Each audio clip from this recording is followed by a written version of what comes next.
Bapak, Ibu, saudara-saudara yang terkasih, selamat berjumpa dalam Renungan Harian Provinsi MSC Indonesia, edisi hari Rabu tanggal 18 Desember tahun 2024. Bacaan kitab suci yang akan kita renungkan dari Injil Matius bab 1 ayat 18 sampai 24.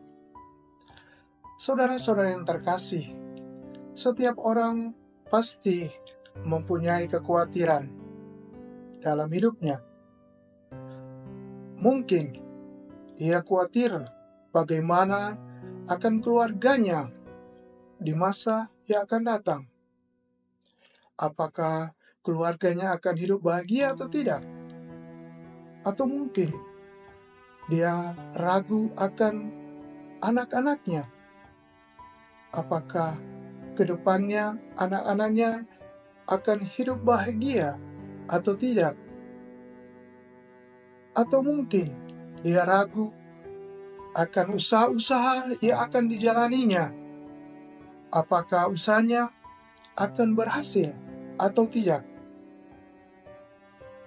Ditambah lagi mungkin dengan pergumulan-pergumulan yang dia hadapi dalam hidupnya. Mungkin masih banyak juga kekhawatiran-kekhawatiran yang ada dalam diri kita.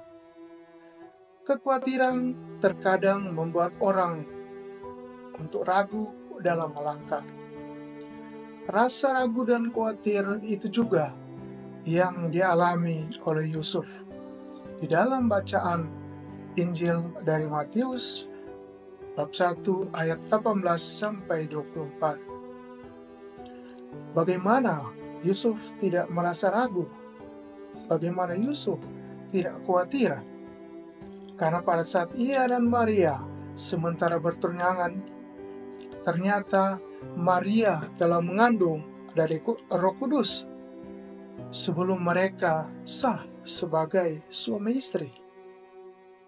Maka Yusuf, karena dia adalah orang yang tulus, maka Yusuf tidak mau mencemarkan Maria di depan umum.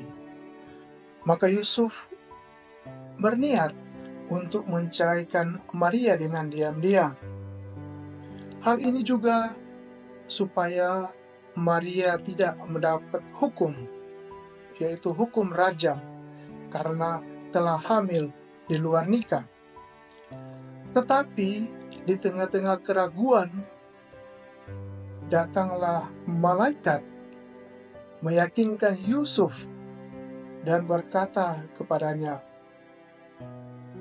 "Yusuf, anak Daud, janganlah engkau takut mengambil Maria sebagai istrimu, sebab anak yang di dalam kandungnya adalah dari Roh Kudus. Maria sebagai istrimu dalam kandungannya adalah anak dari Roh Kudus. Maria akan melahirkan anak laki-laki dan engkau akan menamai dia Yesus. Karena dialah yang akan menyelamatkan umatnya dari dosa-dosa mereka."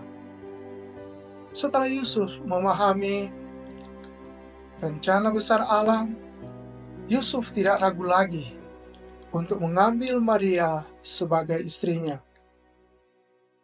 Saudara-saudari yang terkasih dalam Yesus Kristus, dari cerita ini kita belajar bahwa satu, Yusuf adalah seorang yang taat pada kehendak Allah, maka kita sebagai makhluk ciptaannya hendaknya juga taat pada kehendak Allah.